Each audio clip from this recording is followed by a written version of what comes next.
Dans cette courte vidéo, j'aimerais partager avec vous un message fort, illustré habilement par une petite histoire, l'histoire du serpent et de la scie.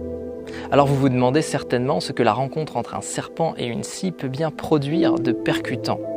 En fait, il s'agit d'illustrer l'impact dévastateur de la mauvaise maîtrise d'une émotion, la colère, de voir ce qu'il arrive lorsque nous agissons sous son effet, de voir ce qui se passe lorsque la rancœur nous habite et d'observer ce que la volonté de voir quelqu'un d'autre souffrir produit en nous-mêmes.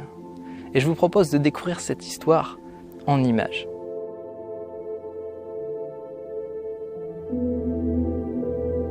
La nuit tombe paisiblement.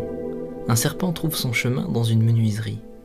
Alors que les ondulations de son corps parcourent le sol, il se coupe contre la lame tranchante d'une scie. Le serpent se dresse et frappe violemment la lame dentelée. Un acte déraisonné et sans conséquence pour la scie, mais qui blesse gravement le serpent à la mâchoire. Aveuglé par sa rage et convaincu d'être face à un ennemi dangereux, le serpent entoure la scie de tout son long pour en venir à bout et la faire suffoquer. Une nouvelle attaque sans incidence sur l'ennemi, un ennemi pourtant sans conscience, vainqueur malgré lui d'un combat sans adversaire. Le serpent se tue lui-même sous l'effet de sa propre étreinte contre une lame aiguisée et apathique. Ignorant, le serpent est mort dans un combat contre lui-même, tué par sa propre colère. Le message est fort ici. Souvent, lorsque nous réagissons sous l'effet de la colère, nous pensons que les autres nous ont blessés, qu'ils ont agi sciemment, et nous réagissons au quart de tour alors que ce n'est pas nécessaire. Nous cultivons de la rancœur et du ressentiment. Parfois même, nous espérons la souffrance d'une autre personne. Mais en faisant cela, nous ne faisons que nous couper avec la lame de notre propre rage. Et cette énergie malsaine que nous déversons autour de nous n'atteint personne d'autre que nous-mêmes. De tels sentiments sont souvent inoffensifs pour ceux dont ils sont la cible et profondément néfastes pour notre propre cœur. Lorsque nous réagissons sous l'effet de la colère, plutôt qu'avec compassion, personne ne gagne. Ignorer la négativité est toujours plus sain. Pardonner, accepter et laisser passer est toujours plus habile.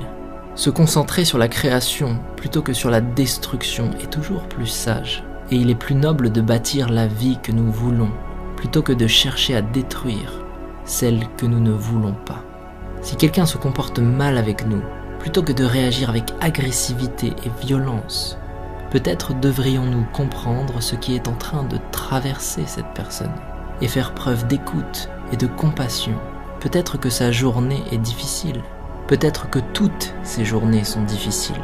Lorsque nous regardons les choses avec une nouvelle perception, il est plus facile d'avancer, de laisser toutes les énergies négatives derrière nous, d'abandonner ce qui n'est pas constructif pour notre futur et de simplement laisser passer. Nous devrions avancer avant que la colère nous consume et nous détruise comme le serpent. Ne réagissez pas, montrez de la compassion, ne ressassez pas, avancez et restez concentrés sur l'élaboration d'une vie meilleure pour vous-même. Ainsi s'exprime la métaphore du serpent et de la scie. Une petite histoire facile à raconter et que tout le monde peut s'approprier.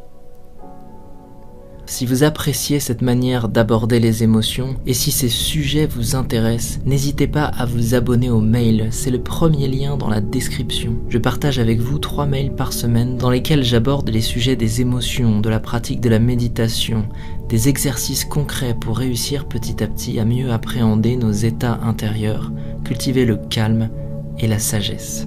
Et si comme moi tout ceci vous passionne, alors je vous dis à tout de suite dans les mails. Namasté.